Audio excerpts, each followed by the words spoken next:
I'm Stephen John Drew from Better Podcasting, a podcast about podcasting, part of the Gonna Geek Network. Just like the show you're checking out now. Shows on the network are individually owned, and opinions expressed may not reflect others.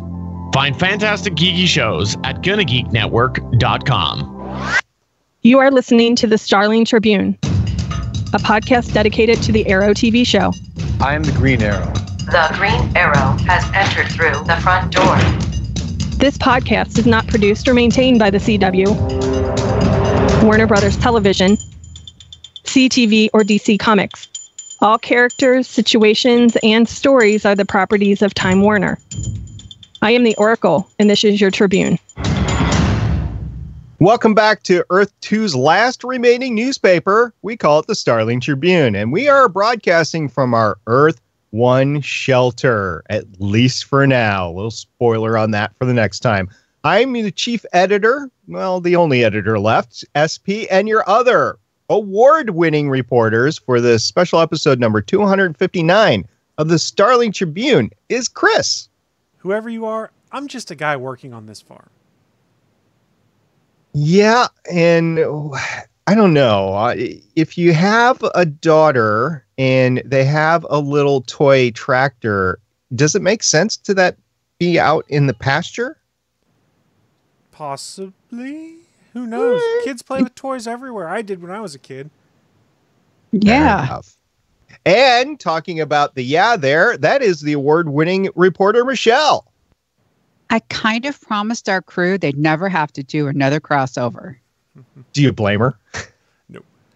No, I don't blame her. But nope. Breaking that fourth wall again. Yep, breaking that fourth wall just like they did last week. I liked it. It was fun. I did too. This podcast is recorded on Thursday, December 19, 2019, live on www.geeks.live. That's right, and this evening we'll be discussing the most recent episode of Crisis, that's part 2, as well as news, interviews, articles, and announcements that have dropped recently that could, let's be honest, probably will impact future episodes of Arrow, as well as The Flash, Supergirl, Legends of Tomorrow, and the rest of the universe. A friendly reminder, if you are watching this podcast live right now or listening at a later date, we are only covering part 2. We might talk briefly about some parts from part 1 while we're discussing part 2, but there will be no focus on parts 3, 4, or 5 of Crisis. So if you're trying to avoid spoilers for future episodes, you are safe to listen along here. If you're new to the show, thank you for searching us out on the internet and joining us. After the show, you can check out our content at GonnaGeek.com. We can also find other geeky videos, podcasts, and articles. Thanks, guys. Michelle, we've missed you for the past 2 weeks. It's great to see you again. It's great to be back. All right. So why don't you take the initiative and save our audience from both Chris and I muddling through what we watched this week, and why don't you bring our listener through it? Sure thing. This is about Crisis on Infinite Earths Part 2. It's Batwoman Season 1, Episode 9. It aired Monday, December 9th, 2019. Directed by Laura Belzy. Credits include 1 Batwoman, 7 Arrow, 1 of The Flash, and 2 The Walking Dead. Written by Don Whitehead. Credits include 2 episodes of Batwoman, 2 Stitchers, and 13 Smallville. And Holly Henderson. Credits include 2 Batwoman, 2 Stitchers, and 13 Smallville. All right. So as we discussed last time, there were a total of 4 episodes on the CW that were DC superhero related. You had Supergirl airing on Sunday, the 8th of December. That was the episode we podcasted about last time. It was season 5, episode 9, and they had a live rating of 1.67. The title, by the way, is Crisis on Infinite Earths Part 1. Batwoman, this is the episode we're talking about today, Part 2, had a live rating of 1.71. Black Lightning followed Batwoman on Monday, the 9th of December, with the Book of Resistance, Chapter 4, Earth Crisis, which we touched upon briefly last time, had a live rating of 0.90. And on Tuesday, The Flash aired the 9th episode of the 6th season, titled Crisis on Infinite Earths Part 3, which we will not discuss on this episode. We'll discuss it on the next episode. It had a live rating of 1.71. As we discussed last time, these ratings are pretty good. And I'm still looking for the Live Plus 3 or Live Plus 7 numbers. we might get into those next time to see exactly how they did in the viewings. So they probably went up. They probably did go up. Oh, I'm sure it did. And as you've discussed before, Michelle, they probably went up about at least 1 million a piece because that's just normal for CW. It is. And also we have the holiday season. My mom is a little upset that she didn't realize that the next parts were until January. So I'm wondering if some might not even wait. They might like keep it on their DVR or wait on the app until January. So that way then they could watch 1, 2, and 3 and then move right into 4 and 5. There's something to be said for that. I mean, if you're someone who's not worried about a passing spoiler or you're not having water cooler conversation about these shows, you could sort of get away with that. We couldn't because we're podcasting about it, but I'm trying to think if we weren't doing the podcast, whether I would do that. And part of me thinks I would have that grand plan, but I would cave because I want to enjoy the spectacle of it. See, the problem is a lot of things came out about the same week, and it is a holiday week, as Michelle pointed out, in that a lot of stuff happens in December. So you might have office, holiday parties, you're getting ready for the holidays, you might be buying presents, so you're a little bit busier than you normally are, and you might just not have time to watch all these episodes live on the night that it comes out. It kind of happened to me where I got the first one. I think I got the second one, this one that we're talking about right now live, but then I kind of pushed the others off a day or two just because stuff was piling up and different things happen. But that Friday, there was a lot that fell. You had The Expanse that fell, which I haven't watched any, and I'm a huge Expanse guy. So I'll take that for example. I did wait for The Expanse to watch that later when I had time to enjoy it and binge it and just have fun with it. We also, Michelle and I, podcast on Legends of S.H.I.E.L.D. One of the series that we're podcasting on is called The Runaways, and that dropped on Hulu that same weekend. So there's just a lot of stuff that's dropping. And if you're like me, you're watching Hallmark holiday movies. Yeah, I get it. Not everybody does, but it just stuff starts piling up and you have to decide what you want to try to watch and what you want to savor for later. I don't think I would have savored these for later. I think I would have tried to watch them in that week. And if I didn't get it in the week, I would have binged Expanse and then moved on to the holidays. And the week that I had off, I probably would have watched the rest of it. I don't know what the rest is because you have these 4 shows and then you also had the 2 after shows. I watched the first Crisis after show. I didn't watch the second one yet. You made it better than I did. I watched 20 minutes of the first one and went, yeah, I'm done. That's enough of this. And I didn't even attempt to watch the second one because I've learned one thing podcasting about The Walking Dead in the past. The talking shows afterwards tend to annoy me more than anything because I don't think it's as easy to develop your own opinions or to let, for lack of a better term, the episode sit and digest if you start hearing other people's analysis immediately. And so I just haven't gotten to him yet. And I like Kevin Smith, but he's not a great TV host, I don't think, because he's very movementy, and those that are watching the video right now see me flailing my hands around and stuff, and it's kind of distracting. Not a shot at Kevin Smith, just an observation before anyone starts sending me hate mail. I think they had to do the after show after the first episode because of Oliver's death. Yes, so that Mark Guggenheim could pat himself on the back on that one. Yeah, he did fair. take a bow during that bit, effectively. He did. He was giddy about it. Yes. He was like, oh, this is going to work great. Well, as we discussed last time, both of us really didn't have a hit on that. Okay, so yes. Why don't we move from the after show to this actual hour of Crisis? It's, of course, part 2. The multiverse is still in danger. But hey, let's go on a side quest about Oliver. Oliver is dead. Everyone is sad. I do like how it kind of started with the ladies pouring one out for Oliver. We had Cara, Kate, and Sarah. And then there was this whole Barry and Iris moment. And Barry, of all people, is suggesting putting Oliver to a Lazarus pit.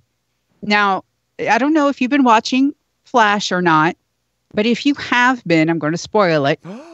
This whole part of the season with Barry has been about Crisis and preparing his team and Iris and everything for living without him and living in this post-crisis world. And then he knows how important everything is. And I know Barry and Oliver are like the original besties and such here. What do we really think? I think you're kind of telling from my tone, I'm not really enjoying the whole side quest part of it. And for some reason, Barry being along with it, I think is my biggest part. But why don't I toss it over to Chris? How do you feel about this? So I'm not a huge fan of this side plot.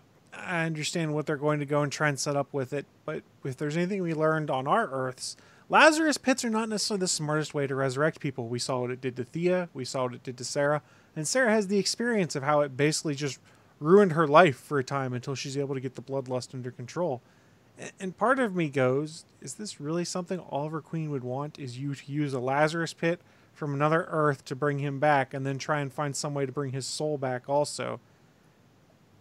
And Barry being on board with it and John Diggle not being involved in it? Those are all things that kind of had me scratching my head a little bit, because I'm pretty sure had Diggle been involved, he'd been going, no. This is a bad idea. This isn't what Oliver would want. This isn't what is right to be done. I mean, they didn't even mention or tell Felicity that her husband's dead to get any kind of input as to whether they should try and save him via the Lazarus pit. So I kind of struggled with it. I understood why his daughter wanted to bring him back, because she wants her dad back. They've reached this point where they kind of actually have a relationship. She's gotten to know her father, and she can't quite accept the fact he's gone. So I understand her motivation, but why Sarah goes along with it and why no one else is really brought in and why Barry goes along with it, I just don't get it. It doesn't make sense, other than because we waved the magical plot wand around and said this is what we're going to do to get Barry off on his own side quest for a little bit. It's not just Barry, it's several members of the team, but that's beside the point. What I have a problem with is whole planets, whole universes have been destroyed. And you've got the bulk of Earth 38, the people have been destroyed, or at least half. You have all this devastation, and the one person you're crying over is Oliver? Okay, yeah, he's been a great part of this Super Friends, for lack of a better term. We'll get into that later. Don't sing the song. I want to. I totally want to. But he is kind of not that necessary. And I have a question on whether he is necessary was it necessary to bring him back in this episode? And we have some answers to that next episode, which we'll get into next time. But then there is the 2 episodes in January. So was it really necessary to bring him back right away and divert from everything else going on? So, it's just a plot point. I will say, and I think I mentioned in our Discord channel, the fact that they immediately, one of the very first things they do in this episode is talk about how to resurrect Oliver Queen after they just killed him off in part 1, kind of diminishes that whole, oh, look how smart we are. We killed Oliver Queen off in episode 1 instead of doing it in 3, 4, or 5 like you were all expecting, because effectively the death is just a MacGuffin to get him off screen for a little bit, it seems like. Now, that very well could change in part 3. We're not going to talk anything about part 3 stuff, but as we were going through part 2, I was going, there has to be some kind of catch they're setting up for part 3 here. I don't understand why they're moving so fast here. I don't know. I just struggle with the rightness factor of it, and the fact that pretty much everyone around should know that this is probably not the right thing to do. You've got bigger problems. Oliver's not even one of the Paragons that you have to go and find. Finding the Paragons should be your priority. Oliver Queen, yes, it sucks that he's dead. He played a huge part in helping to save Earth 38 as long as he could, bring all these people together to begin with. But the more important thing here is trying to fix Crisis. And I'm not sure, as skilled as he is, the reintroduction of Oliver Queen with his bow and arrow and martial arts skill is really going to turn the tide in Crisis, especially if he is not one of the 7 Paragons.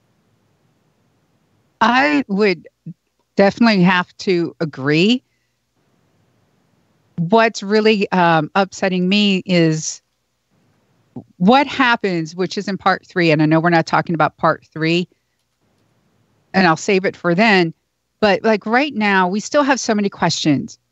They kept showing Nash becoming pariah at the end of every single episode. And I know you guys touched on this last week, and this is part of like coming into here.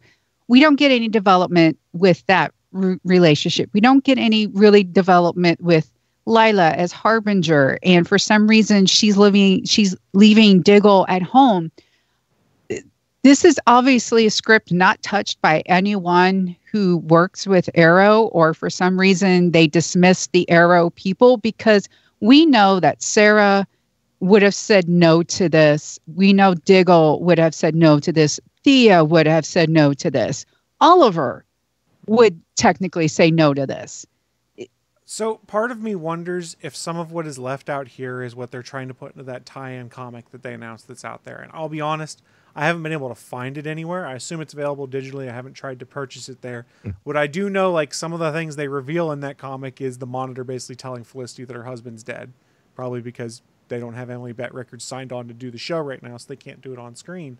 So there are events happening in there that make sense or that tie into things. And I believe they even explain the absence of Wally West in issue 1 of the tie-in, because a lot of people are going, wait a second, we've got Barry here. Where the hell's Wally? He should play an important role in things. So I don't know. Maybe some of the developments of the Harbinger are covered in that. I sort of get why they did the comic tie-in, because they can't fit everything on screen in a 5-hour arc. At least they think they can't. There's arguably some stuff they could probably cut to do it. I don't know. But you're right. It feels like we're missing some stuff. And going from last week's frantic pace to where so many things are going on at one time, they're juggling about 6 balls in the air at one time, going to then this week where we've got a few different side quests and the pace slows down a lot. It felt like this was a moment to take a breath and maybe address some of those things, such as what's the deal with Lila being called Harbinger now? What do her powers entail? What can she do? What is she potentially vulnerable to? And, oh yeah, Oliver Queen's dead. Where's the rest of Team Arrow? Shouldn't they be informed? Because maybe that's part of what's bothering me on all this, is nobody from Team Arrow has really been informed that the leader of Team Arrow is dead. And then you've got Lila. You mentioned her. You both mentioned her. So Lila is Harbinger at the beginning of Crisis. Correct. She is taken. She comes back. She is Harbinger.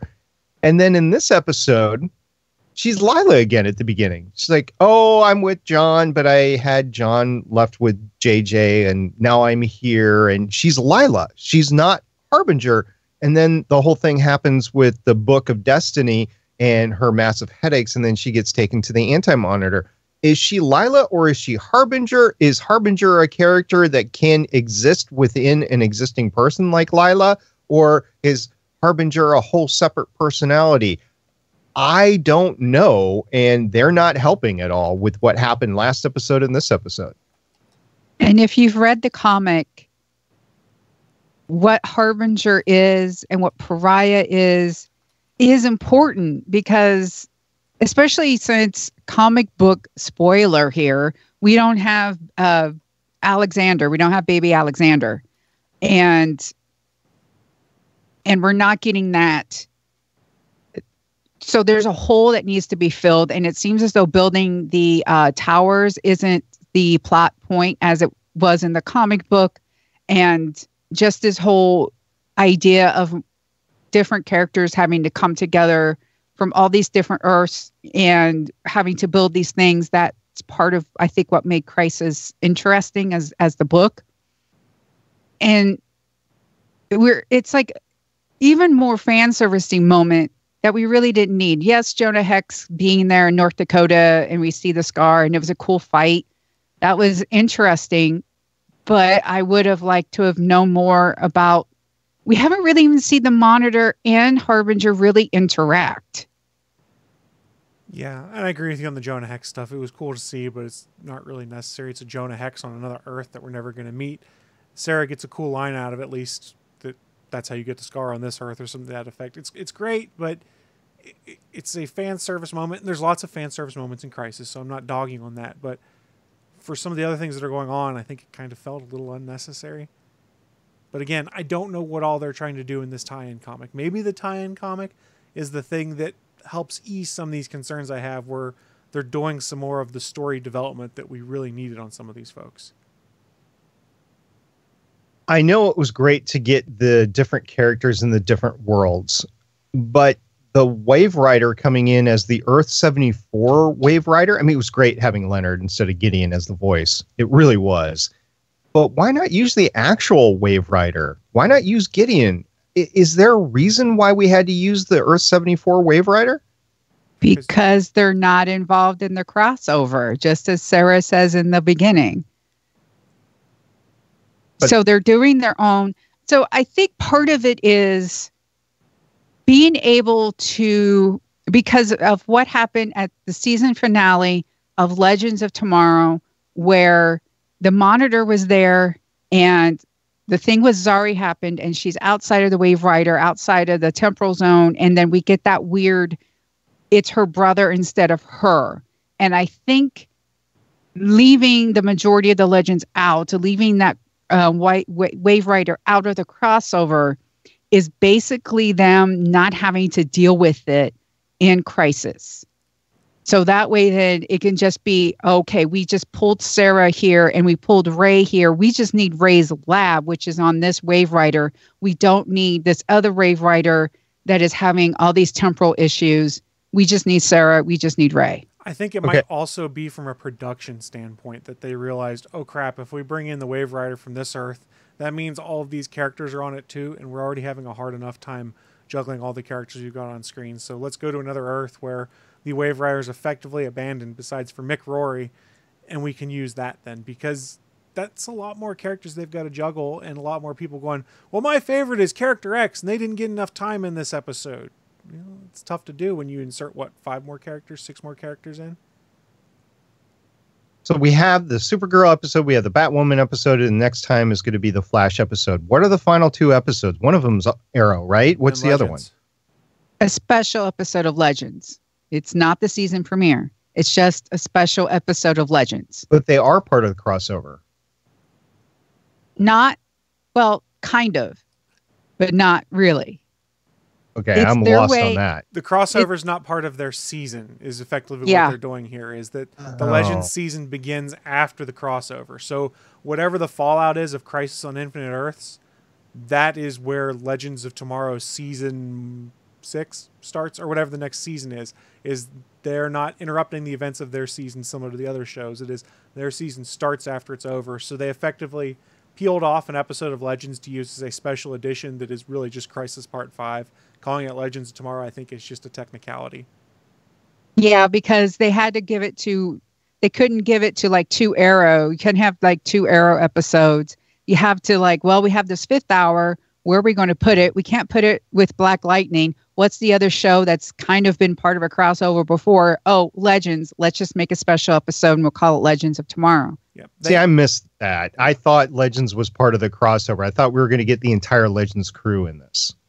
Not necessarily. All right. Now, you might get more of them in the final part. I don't know. It wouldn't surprise me. But I think they were trying to make a point of not having all of them in here because it complicates a lot of what they have to do with even more characters in play. I can't be the only one that has a problem with that part of the crossover. There's got to be listeners and fans of the CW shows that have a problem with that as well. I understand what you guys are saying. I get it. I just think that it's like, why when we're having all these other shows participate, why this is special? But okay.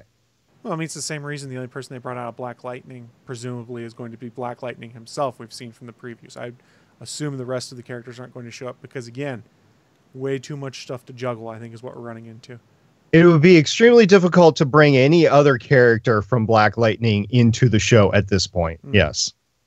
After watching their episode, which aired right after this. Right. So as we discussed last week, it was a unique way to bring Black Lightning into the crossover without being a part of the crossover or build up with a Monitor or anything like that. They actually played it as we're a universe that is being exposed to the antimatter, but they didn't even know it was antimatter.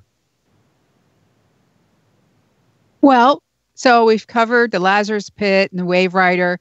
I want to get on to the topic that I want to say one for last, but right now I want to go to Batman because Kevin Conroy, I know Chris and I, we are huge fans of the animated series.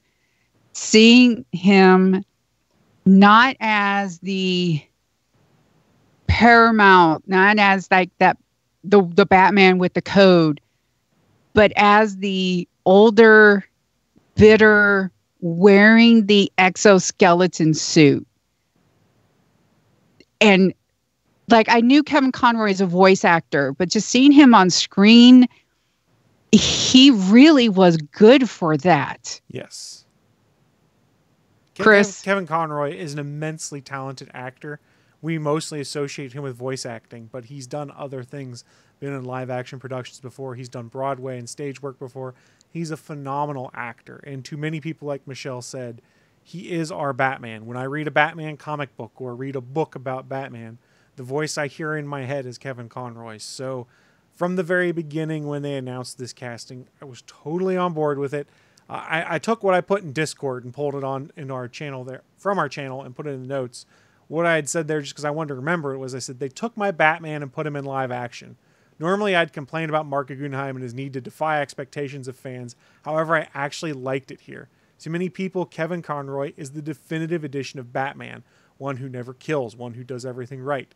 To take this version and have him be a broken version, similar to Dark Knight Returns Batman, was not what I expected. And seeing Kevin Conroy pull off broken Batman, both physically and mentally, was quite the show. He was phenomenal. I was not expecting, and I'm pretty sure the rest of us here were not expecting a Batman that had broken his promise to never kill and had pretty much wiped out all of his enemies, including his perceived enemy of Superman, and had them as trophies in Wayne Manor. It was not what I expected, but I loved how they played with my expectations there. I didn't have any expectations because I didn't know Kevin Conroy. I wasn't part of the Batman. I didn't watch the cartoons or anything like that. What got me, though, was that they brought in somebody who had played a Batman. They brought him in to this crossover, and they actually were able to use Batman. Now, they didn't use Batcave, although we get that in Batwoman because she's using Bruce's Batcave. We didn't get any of the actual, what you would say iconic Batman stuff that we've all seen in the movies, or at least I've seen in the movies. They were in the cave briefly at the end because that's where Kate and Bruce had their confrontation. And we actually, if you catch it real quick, I meant to screen grab it and I didn't. You can actually see a vehicle that has like a tarp over it, and you can see the fin of the 1989 Batmobile sticking out from underneath there.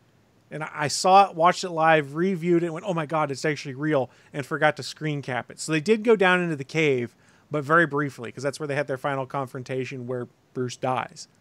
Nice. I don't know if I mentioned it on the show before or not, but I do personally know somebody that owns a 66 Batman mobile, not the Batman mobile that was used in the show, but he found the 66 car and he converted it. He owns his own auto shop. So he did that.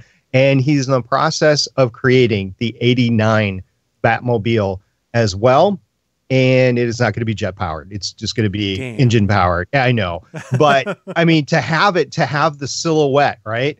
I didn't ask him if he was going to have any of those, I don't know, bat things that go off to grab light posts to make it turn better or not. But he does a bunch of charity stuff with it. He goes out to festivals and whatever. And then he has people dress up as the different characters and they go into hospitals and stuff like that. But it's really neat to actually see one of them in person because he did build it to scale. It's the actual, form of Batmobile. He did a lot of research to do the forms on it and stuff like that. So I am going to go back and watch that just to see that fin because I love that. As infeasible as it is, I love that 89 Batmobile. I've got one on my Christmas tree too. Little Hallmark ornament, but it's a Batmobile on my Christmas tree. It counts. So Kevin Conroy here was great. I loved how they teased that this was a Batman from beyond when they started referencing that it was a Batman in the future. And part of me went, oh my God, are they going to make this be Terry McGinnis? I didn't think they actually were, but the nice little subtle nod to a Batman Beyond reference, I did enjoy there. But yeah, Kevin Conroy, it's great to see him get to be Batman on screen himself because he is Batman. And I really enjoyed that it's our world's finest that we're getting on the CW, our Batwoman and Supergirl. We got Kate and Kara going. I really love that moment where Kate gets rejected and then it's just like, yeah, go ahead, kick the door down. And Ruby Rose, I love her as Batwoman. And seeing her have like this character growth, not only just as Kate Kane, but as Batwoman with her interactions with Bruce was really great to see. And I could see why this is appropriate for the Batwoman episode for them to, let's go meet Batman. Because it was important, because what the Monitor said is that the path will lead to the Paragon of Courage. And she actually had that moment where she stood up for what's actually right and not just, blindly following her cousin Bruce, actually realizing I need to stand up to him, even though I've idolized him forever or had problems with him. Yeah. That the path can be hers too. She doesn't just need to walk on Bruce's path, which is the implication I had sort of gotten. I haven't watched any Batwoman yet this season. That it was more of she's just been following what Bruce has set forth. Is now it's your path. You dictate what Batwoman's going to do for Gotham City. Don't try and be like Batman. Be Batwoman. And side note, Ruby Rose and Kevin Conroy played off of each other very well in here. Kevin Conroy had done some interviews saying he was surprised at how well they vibed, like right at the very start. And you could tell that these two actors meshed very well together. I wouldn't be surprised if we see them on the screen again in the future in Batwoman, which would be great. By the way, Monitor said this is the Batman of the future, meant that Batwoman will be the Batman of the future, at least through this CW universe shows. So what they're saying is you're not going to get Batman, but this is your Batman. Okay, I'm in. I love it. He says the Bat of the future. Okay, not fair the Batman of the future. He says the Bat of the future. Well, I can't believe I've actually have withheld this because I probably, it's been tough because I really wanted to talk about it first, but oh my God, we got Tom Welling. I know we did not get him in the suit, and I'm disappointed that we did not get him in the suit, but we got him at the farm being all like the brawny man, which is a joke that was told on Smallville. For those of us who are Smallville fans, we kind of know that. And there he was. I loved it. I am disappointed we don't get him to be like Superman. He's just the guy on the farm. But when John Cryer's Lex Luthor comes along, it's this great interaction. He takes the kryptonite and throws it, and he gets to punch him. Still stronger after he punches him too. Yeah, it's just, oh my God. That has fueled a lot of speculation, by the way. A lot of people are asking, well, did he have a blue kryptonite undershirt on, or a ring somewhere that we didn't see, or a necklace or something like that might have counteracted the effects and been able, like, he didn't give up his powers, but he just told Lex he gave up his powers. And whatever, I think it was a fun thing to watch. I'm not a Smallville fan. It was a fun scene to watch. I kind of wonder if it was necessary at all, but I think in the terms of the plot in this, it was kind of necessary because it made Lex go from wanting to kill Superman to want a Superman to kill another Superman. I think that was the evolution that needed to happen, but maybe I'm missing the point. It made me see what they're going to do with Michael Rosenbaum there, potentially, had he come back. No, I don't think Cryer's Lex Luthor was bad there. I was also on board with the blue kryptonite theory. When I went back and rewatched it, I didn't see any evidence of it on like a wedding ring or a necklace or anything like that. So I'm going to assume magic of some kind that got rid of his powers. I don't know. Like I said in the Discord, I'm a bit conflicted here because I'm salty. I never got Clark Kent from Smallville in the Superman suit other than in the comics. It's something I really wanted to see. But I think it's a good send-off for Clark because remember, watching Smallville, especially in the earlier seasons, a lot of his narrative was how he wanted to be a normal person or how he wanted to fit in. And the powers, he would use them to help people, but it was always kind of hanging over his head that he didn't really want them, but he would use them to help others. So he sort of gets his happy ending here, is he got to help others, and now he gets to raise his kids with the woman he loves on his farm. So he's getting to live that normal life he wanted. So I think it's a good send-off for the character. I think that's how they got Tom Welling to come back, because they're like, look, it's going to be the final part for Clark. Close out that arc. Here's what you get to do. I was leaning toward, I don't know how I feel. I think part of it's just colored by the fact I'm just a little salty to this day that we never actually got Smallville Superman in the suit. And I think it's coloring my impression here. I do think it's a good send-off for the character. still really wanted to see him in the suit. There is a possibility that you're going to see him in the suit in the next 3 episodes. Just don't go away with you're never going to see him in the suit. You don't know. He could have filmed one scene wearing a suit, and it's part of a crisis battle or something like that. Tom Welling was only on set for one day. Could have been done. Yeah. Never know. Maybe there's hope. I think it's interesting that we get to see different types of Supermen. Like on Earth 75, we get the Superman killed. We actually have that. They actually do the recreation of the comic book scene with Lois over him, and Superman died. And then we get, and it's really interesting how our Superman, the Earth 38 Superman, isn't the Paragon, but this other Clark Kent who has actually suffered even more. I mean, the 38 Superman did lose Argo, but when we finally get to Earth 96, this is when we find Brandon Routh Superman, and he has indeed, he's a combination of the Kingdom Come Superman with his own Superman from Superman Returns. And this episode made me like Superman again, just like overall, not just like a little bit here and there, but seeing each type of Superman, whether it was Tom Welling's or Hoagland's or Routh's, it made me realize what a good character Superman is, because what they've done is not Henry Cavill's fault, but what they've done actually have soured me on Superman. But this episode, I'm like, oh yeah, this is what Clark Kent is. This is who he is. And I don't know, SP, I don't know how you feel, but I'm okay with the Henry Cavill Superman. I'm okay with that. That said, the Brandon Routh Superman, it was great seeing it. I've watched Brandon Routh. He's been in several Hallmark holiday movies, by the way, not just one. And we were watching him from an earlier one just last week.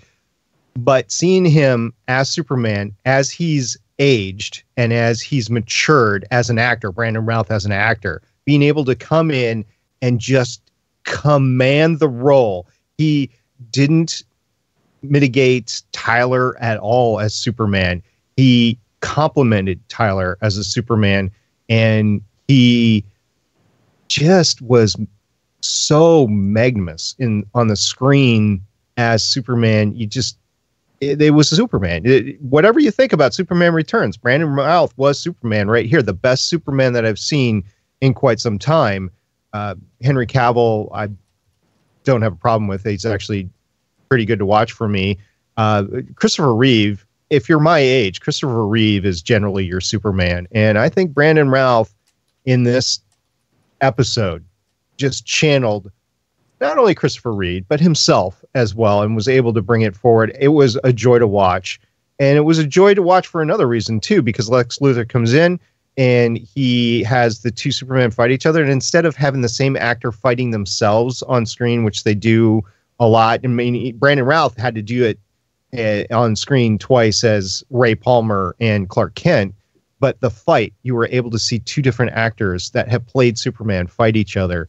And it just made it all better. It really was a good experience watching this episode. So going back a sec, this is a reminder of how good Superman can be done when people who understand the character of Superman are controlling and setting a story up for that character. Zack Snyder doesn't get Superman. I've said that since Man of Steel came out. I said it when Batman v Superman came out. And then you saw it also in Justice League, because there's such a cognitive dissonance between what Joss Whedon did with Superman and what Zack Snyder did with Superman. Whedon got Superman.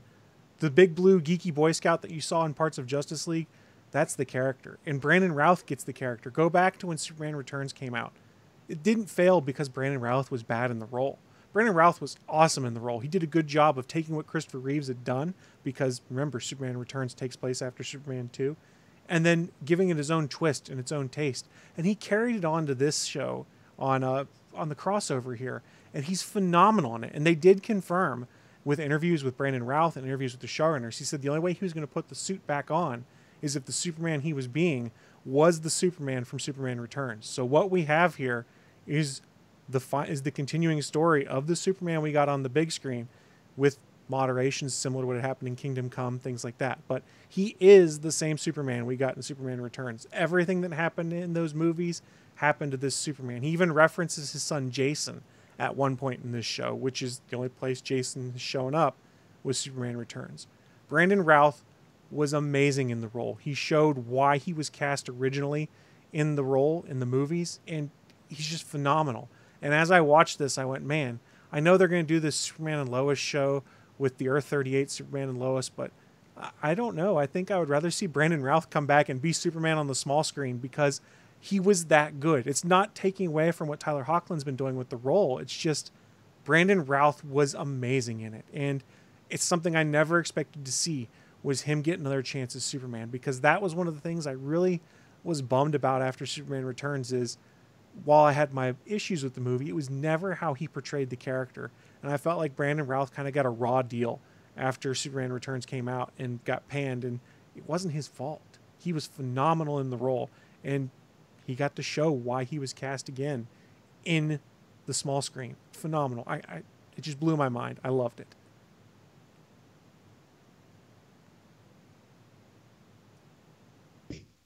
I think we really got to see these great Supermen because we have writers who did 13 episodes of Smallville. And I think this is a case of when you get the right writers, like they got Superman right, they got Batwoman right, because they've written Batwoman and they wrote Smallville. And I think that's probably why we got that. We even got a reference to Superman 3 when he said, like, this is the second time I went nuts and fought myself. Mm-hmm. That was Superman 3, correct? I believe so, yes. Mm-hmm. And then the music, we had like a little Batman music, we had a little Superman music. Yeah, great. They actually got to use the Superman theme, and that was something folks to ask Mark Guggenheim about on Twitter. And at one point in time, he'd said they didn't have the rights to be able to use it. And I think like a week before Crisis, he said, hey, that might have changed now. Stay tuned. And everyone's like, oh, what are they going to do with it? And I fully admit I got chills when you got the Superman theme with Brandon Routh. And you're like, holy crap. That's right. He is Superman. Whoa, this is awesome. Another thing that I thought was hilarious was the Lois from the CW shows that, that's with Tyler Hoechlin, is enamored with every single Superman she comes in contact with, every single Clark Kent, single Superman. So yeah, Lois has a thing for Superman no matter what universe it is. Yeah. And speaking of Superman, I know it was very interesting that, John Cryer coming back as Lex Luthor. If you haven't seen Supergirl, what got me is that he got to be more Lex Luthor-y in this episode than he ever got to be in Supergirl. So I was actually pleased with that. I don't know how you feel about his Lex Luthor, but he was actually given more Lex Luthor-y things to do in this episode than his entire run of Supergirl. I enjoyed his character on Supergirl when he was on it. Like, they alluded to it. Didn't you die? So he was technically killed in Supergirl, but they brought him back for the crossover, and he's back and better than ever, and literally back and better than ever. Yeah, I think his character has evolved to the point where he might have been studying up on his Lex Luthor and just able to channel it and then make it his own too, because I couldn't take his portrayal of Lex Luthor and then attribute it to anybody in the past. I think he's really done a great job of it all on his own. And I've seen him in other stuff too. He's a great actor, and I just love what he's done with the role. I don't have a thing against Lex Luthor. We have issues with the storyline of Supergirl, but that's for another podcast. All right, Chris, anything else about this hour of Crisis do you want to talk about? Oh boy. I've been geeking out a lot. I'm trying to see if there's anything I missed. Alternate Mick Rory, he's delightful. You had me at beer. He was great the whole time, reading the adult novel to Jonathan, and Jonathan loved him. Jonathan, I don't know what is with babies and bad guys, but they just seem to love him, and he hammed that up. It was great. I loved Lex Luthor's Super Friends comment as well. Mm-hmm. That was great because I grew up with Super Friends. I did, so I loved it. One part I did forget that I really liked until I went back and rewatched it. You've got when Brandon Routh Superman shows up on the Wave Rider, and you have Kara that comes in. She kind of gives him like this side eye, almost appreciative glance for a second. You have Tyler Hoechlin's Superman go, "Kara, that's your cousin," or something to that effect. That was also delightful because I'm pretty sure everyone was looking at Routh in the suit and was like, "Damn." It was good. I'm surprised you didn't mention it, Michelle. We got a Jonah Hex. Well, I did. In the whole Lazarus Pit when thing. we were complaining about the Lazarus Pit. All right, I just ran over that. Okay, it was great to see Jonah Hex. I loved it. By the way, have you guys watched all the way to the end and seen the end credits? The very end credits? No. You got it. You got to make it all the way to the end. And it's very difficult to do it on the app, by the way, because you got to fast forward all the way to the end. They did a phenomenal job of combining all of the different symbols from all of the shows into one short little GIF or blurb or video or whatever. But it even included the Warner Brothers symbol. So you just got to go back and you got to watch it. I did not catch it in the first episode that we talked about last time. I don't know if it's in all of these Crisis episodes or not, but it's special. It's definitely a different exit than before. You have the bat symbol, you have Superman symbol, you have all the stuff in there. So it's great. And is there anything else? One other thing I forgot to mention I really liked. When Brandon Routh was playing two roles on the Bridge of the Wave Rider at the same time, when he was being both Ray and Superman, and they were throwing comments back and forth between each other, talking about like food allergies and stuff, trying to see if they carried over between Earth, and then they're like, oh, they're just doppelgangers. Just because they look the same doesn't mean they are the same. But that was delightful having those two go back and forth. And anything with Brandon Routh in this crossover, I've enjoyed the hell out of so far. SP, any last thoughts? I was more at home with this episode than I was the first episode. First episode I mentioned last week was very rapid, was very in your face, was almost too fast a pacing for me to keep track of everything. And even on the second watch through, I had issues with the pacing. There's just so much happening that you don't really get a grasp of the magnitude of everything that's happening. This one was more of a CW show speed. Might have been a little too slow, maybe, but it was a lot better paced for me to keep track of everything that was going on. And I was looking forward at this point to seeing where they were going to give the cliffhanger on episode 3, especially with Oliver already having died in episode 1 of part 1 of the crossover. This is part 2. So I was wondering, what is the hangover? What is it called? Not hangover. Cliffhanger. What is the cliffhanger going to be in episode 3? And I was just trying to prognosticate it. Now I've watched it, so I can't say what my speculations really were, but it is something, if you're watching through it and you're watching the second one and you realize that it's going to be a month before the next one comes out, you're like, oh, what am I going to be speculating on for a month? And we'll get that next episode. Yeah, the only thing, let's see, the only two things that disappointed me for this hour was the whole Oliver Lazarus Pit side quest. And then all of a sudden, Harbinger gets transported and we finally see the Anti-Monitor. Why? How? We don't really get that in this. And I think that's a big plot point. But the whole World's Finest going to meet the battle-hardened Batman, I enjoyed. And of course, everything about Superman in this episode. And no, I don't know. You don't really know, if you don't know me very well, the fact that I'm saying I like all the Superman stuff in this episode is a lot. Well, the one thing I'll say about the Monitor and Anti-Monitor, if you didn't watch the After Crisis show, they did allude to some of the backstory and when we're going to see it. So they didn't not bring it in, but there's going to be flashbacks in the future. Well, okay. Maybe they'll be in part 3. Who knows? Because that's what we're going to be talking about next time. Crisis on Infinite Earths Part 3, which is Flash Season 6, Episode 9. It aired Tuesday, December 10th, 2019. Pariah enlists Black Lightning to help stop the Anti-Monitor after Flash 90 shares what he learned from his battle in Elseworlds. With the help of Black Lightning, Barry, Cisco, and Killer Frost come up with a plan that could save them all. Meanwhile, Iris has a heart-to-heart with Ryan Chow, while Oliver and Diggle return to an old familiar stomping ground. Directed by David McWhorter and written by Lauren Serto and Sterling Gates, with a story by Eric Wallace.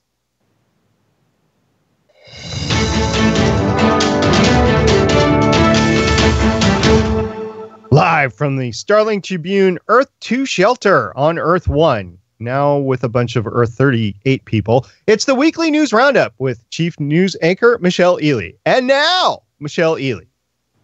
Well, I always like to keep people up to date with schedules, and the CW has revealed when our shows are going to come back from winter hiatus. Now, of course, we know that Crisis will wrap up on January 14th with an episode of Arrow and that odd episode of Legends of Tomorrow. After that, the official premiere dates are the following. Batwoman, January 19th at 8 p.m. Supergirl, January 19th, 9 p.m. Black Lightning, January 20th, 9 p.m. Arrow, January 21st, 8 p.m. Legends of Tomorrow, January 21st, 9 p.m. And The Flash, February 4th, 8 p.m. Good to know. We also had a lot of feedback from our last episode. A lot of people are watching Crisis, and a lot of people are concerned about the Starling Tribune, it turns out. So we're just going to get over some feedback that we received in the past week. The first was Jeremy from Transmissions Podcast, which is a Transformers podcast, but he was on a Discord server, and he is listed as Yakko Doctor G, I believe. Anyway, he said, here's a pretty interesting interview with Brandon Routh on the crossover and his time as Ray and Superman. It was a very interesting YouTube video. I think I'm the only one out of the three of us to actually watch it all the way through. And I got one insight from that we definitely have to talk about. If you're interested in Brandon Routh, if you really liked how he portrayed Superman, it aired after the second episode of the crossover. That's when they recorded it. So you feel free at this point in time to go listen to it, and you won't be spoiled at all. Brandon Routh did a very great job of talking about all the stuff that he had to talk about without talking about any spoilers. The one thing that he mentioned, though, is both him and his wife, who are on Legends of Tomorrow, it wasn't their choice to leave Legends of Tomorrow. So that's kind of a news item, and I didn't see it really picked up anywhere. I don't think we talked about the fact that it wasn't their choice to leave. I think in the past, the episodes that they had actually, or any news stories that they had actually came out with, they just said, hey, it was time for us to leave. But this was interesting because he was pretty adamant about saying it wasn't our choice to leave, and we would love to continue playing the characters in the future. So I don't know. What do you guys think about that? I just remember in the news items, the producers saying that Ray and Nora's story had wrapped up, and it almost seems as though either A, we don't know what else to do with them, or B, they're really popular and we might have to pay them more, or C, well, there really is no C. I think it's either A or B. Yeah, I think you're right. It's a shame to see the character go, because Ray is one of the last original legends that we had on the show, and we've all kind of enjoyed Ray and Nora on there, and it's got to be kind of fun for them to work on a show together when they're married. I wish he wasn't leaving, and exactly what the interview says, doesn't sound like it was his idea, and when you reference the news story like Michelle did, it sounds again like it was a production and story room driven mandate, not necessarily anything from the actors being like, oh, we're out, we're tired of doing this. So hopefully it doesn't mean there's any ill will and the door remains open for a potential return down the line. I don't know. Or maybe he's leaving to go do a Superman show. Maybe that's what's going to happen now, right? Maybe he's going to film the Superman movies for Warner Brothers now. Oh, that would be great if they'd go back to that. They seem to be undoing most of the Zack Snyder influence stuff, but I really doubt they're going to go back to Ralph in the suit. He could pull it off now, though. Yeah, I mean, this is not something that he couldn't pull off. He could pull it off. But all due respect to him, Henry Cavill can too. And I wouldn't mind getting to see him do an actual Superman movie where the character is recognizable as Kal-El of Krypton. Brandon Routh's such a talented actor. He doesn't have to have anything to do with superheroes for the rest of his career, and he'll still be successful. He's a really good actor at whatever he does. He can play the Boy Scout. He does it well on Hallmark holiday channels. But we've seen him being evil, too, because we got Evil Ray on the show. We saw Evil him and Chuck also, and I enjoyed some of the comments on the Arrow subreddit where people were talking about, I watched Brandon Routh as the evil agent in Chuck, and they go, it made me hate him so much I have to take a break between watching that and Legends when I start going back and rewatching stuff I like. If I watch Chuck, I have to wait at least 3 months before I can watch episodes of Legends tomorrow because he comes on screen and I'm automatically like, oh, I hate him. Yeah. Well, we also on Facebook got a lovely message from a listener, Anthony McDowell. Anthony said, I am sad that the Starling Tribune is about to shut down. Y'all's coverage of the show, plus the one-shots and other stuff yuns do, is fantastic. Just listened to Purgatory, which was the last full episode of Arrow before the crossover, and thought I would mention that on Vudu, you can buy the bundles of Invasion and Crisis on Earth X. They haven't got Elseworlds bundled yet, but hopefully they do. And obviously, I hope eventually they get Crisis on Infinite Earths bundled too. Thanks. I appreciate y'all. It's been fun listening to y'all's coverage and looking forward to these last little bit of episodes. Thanks.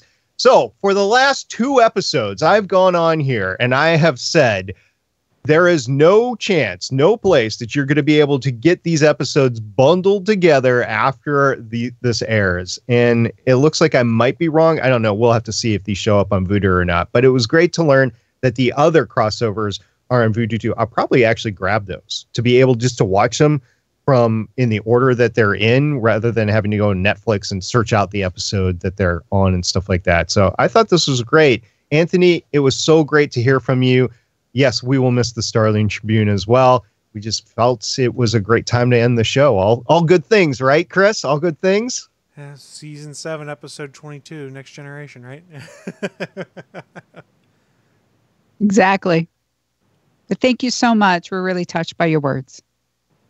There was a Reddit post that listener to the show, let me look at the Chris Farrell on our Discord server. Guy's a schmuck. Obviously. Yes, that is our co-host, Chris. It's not somebody pretending to be Chris. That was actually Chris. It's my doppelganger. Anyway, we talked last time about Earth 2046. And we talked about how it might have been a great way to wrap up any dangling loose threads from that, especially with the future Earths we have in Arrow this season and last season. And as it turns out, Chris, maybe not so much. Yeah, so the folks on the Arrow subreddit, they're generally a bit more critical or analytical than I am. I would lean more towards critical because of some of the stances I've seen on there. But they diagnosed why they might not have actually fixed the plot hole introduced in Star City 2046. The post said specifically, Star City 2046 can't be the same Earth featured in Legends of Tomorrow. I know Sarah said the Wave Rider jumped dimensions, but she has to be wrong. Go back to Legends Season 1, Episode 6. Sarah meets future Oliver, and he says, 30 years ago, you and Ray hopped on a spaceship, and you never came back. In Crisis Part 1, they meet alternate Oliver, and he says, you're dead. You went down with the Gambit. So the poster theorizes Earth 16 is an alternate Earth that's very similar to Earth 2046, but Sarah actually died on the Gambit. She never got on the Amazo, joined the League, or came back to Star City. Star City 2046, however, was a potential future for Earth 1 that has since been avoided. I always assumed that was the path it took itself, was that future was averted, but I'm glad other people think that, and yeah, I'm glad they brought up that specific line from Legends Season 1 because that does make it unlikely that the Oliver Queen we met in Crisis from the Future is the same from Legends of Tomorrow. He kind of got thrown off a little bit because Earth 16, the episode 2046, was aired in 2016. So you figured it was the same Earth. And as it happens, it might have been a parallel Earth that was very much the same as 2046, but not the exact same. It's so hard to tell at this point, but there is a continuity error in there, and I'm a little surprised they didn't catch it if they meant it to be the same 2046 that Sarah and the Wave Rider visited. It seemed like their intent was to make it the same Earth that we had seen already, even though Oliver's costume wasn't quite right, and he was younger than the Oliver from Star City 2046 looked in the episode of Legends. There's other folks in the subreddit that took screen caps of Stephen Amell in his old age makeup and said he looks a lot older in the Legends episode than he did here. So either we're all being really nitpicky, or that was a future that's been averted, and then Earth 16 is just an alternate Earth. After the Crisis crossover, I have no idea where it's going to end up. We're a little bit off script, as Michelle has mentioned before with the comics. It's a little bit different story. I don't know if it's going to end up the same way or not as the comics. So we'll see. And we'll see if any of these Earths exist in the future, or if we're at a different stage in the DC CW universe. Right. That's the big thing, is once they're done with Crisis, this might not even matter, because theoretically these events may not have happened anymore. Who knows? Don't know. Which is an issue. I meant to bring it up in the podcast in the main topic, but I might as well talk about it now. The Book of Destiny, last year when we were dealing with the Book of Destiny, it was very specific who could actually use it. And even Supergirl couldn't fully use it. You had to have Superman come in and use it. And now even Lois is able to use it. What is going on? They didn't really use it.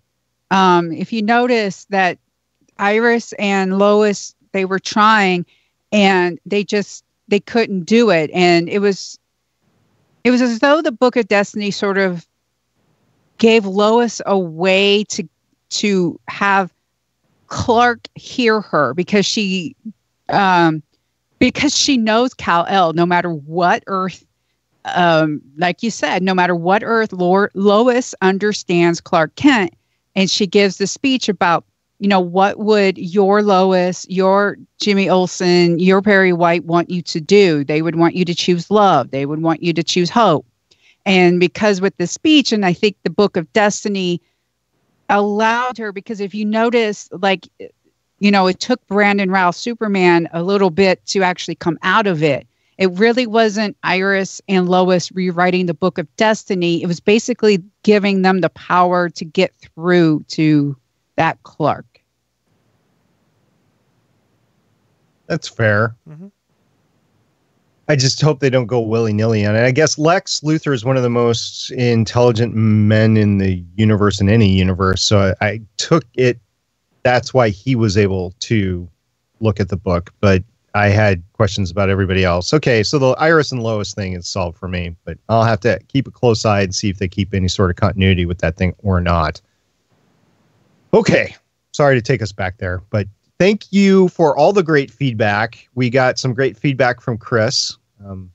It's kind of cheating, buddy. You can't get a mention as a feedback in as a co-host to the episode. It's from my doppelganger. Right. From which Earth? Earth 17 and a half. 17. Hey, 9 we didn't 3/4. I know we really didn't even talk about Felicity in the Book of Guardians, which is another Green Lantern. Yeah, okay. So thank you very much, Jeremy. Thank you very much, Anthony. Thank you very much, everybody who has commented, even on the Starling Tribune channel on our Discord server, because you guys have made this all fun. I know we're kind of in a lull, but there's plenty of speculation to have, and we will be lifting the spoiler tag for episode 3 after we podcast next time, and that everything will be in full discussion before part 4 and part 5 come out next year. Next year, guys. No. It's still next year. I mean, wow. At least it's not like the long hiatuses in between the end of Battlestar Galactica, or I mean, there's been some long hiatuses. What was it, like 18 months between Battlestar season 1 and season 2, something like that? Well, it's the last 2 seasons that were long because of the writer's strike. That's they also had to true, gen too. up production to that again too, and HBO's what was that Mafia thing, The Sopranos? It was like 2 years between the last 2 seasons, and yeah, things can get a lot worse than just a month, but we can say it's next year because technically it's 2019 to 2020. So it makes it sound Technicalities. longer than it really is. Yeah. That being said, it is time for us to start wrapping things up this week. So big thank you to our live listeners over on the Geeks.live chat room. I did see Liberty Dude there today, so thank you for joining us. Also, a thank you to everyone who downloads the audio episodes or catches the video replays over at youtube.com/GonnaGeek. Don't forget, you can get the audio back catalog over at StarlingTribune.com, over on Spreaker, and like I mentioned, the video replays on YouTube. If you happen to be able to get on Discord, you can go to GonnaGeek.com/Discord and just join our Discord server and take part in all of these conversations. Remember, you can also join us live, as Liberty Dude has today, and join our live chat at www.geeks.live. We record 7:30 p.m. Eastern, 4:30 p.m. Pacific on Thursdays. Obviously, with the holidays coming up, we'll be taking some weeks off, but we'll get those to you in a later time, what weeks we're gonna take off. But yes, thank you very much for joining us, Liberty Dude. We would love to hear from you. We are the Starling Tribune on Facebook and Instagram, at Starling Tribune on Twitter, and you can call us at 612-888-CAVE. That's 612-888-2283. Well, this brings us to the end of another great episode. Any last words before we sign off? At Stargate Pioneer. Hashtag Paragon Detector. At the Chris Farrell. Hashtag It's Babysitter Mick Haas.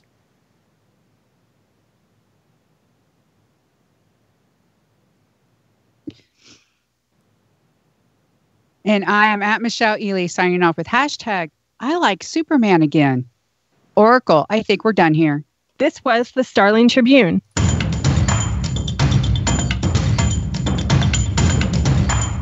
You can leave us feedback at GonnaGeek.com or check out our archive at StarlingTribune.com. Visit GonnaGeek.com for more podcasts. Music by Kevin MacLeod can be found at Incompetech.com.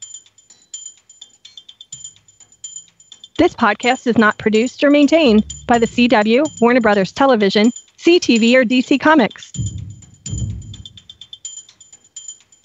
All characters, stories, and situations are the property of Time Warner. No infringement is intended.